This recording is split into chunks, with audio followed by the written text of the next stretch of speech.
ওই যে আরেকজনের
এখনো তুমি শ্রাদ্ধ তর্পণ আদি করলে না গয়াতে গিয়ে, আমরা তোমাকে এক ঘরে করে রাখবো।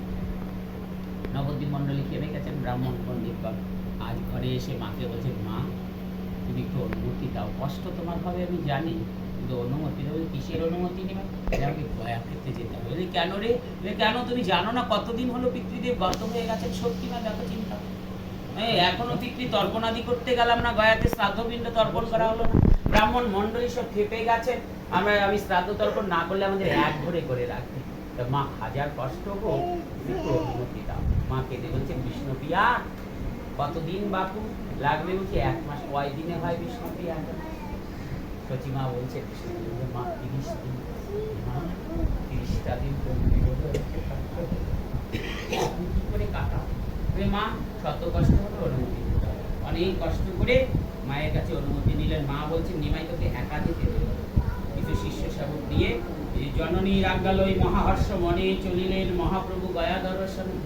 মায়ের কাছে আজ্ঞা নিয়ে মায়ের প্রণাম করে এবার গয়া দর্শনের জন্য গেল। একেবারে বেদ বিধি মতো বাড়িতে শ্রাদ্ধ আদি করে শিষ্য শাবক নিয়ে গয়া গেলেন।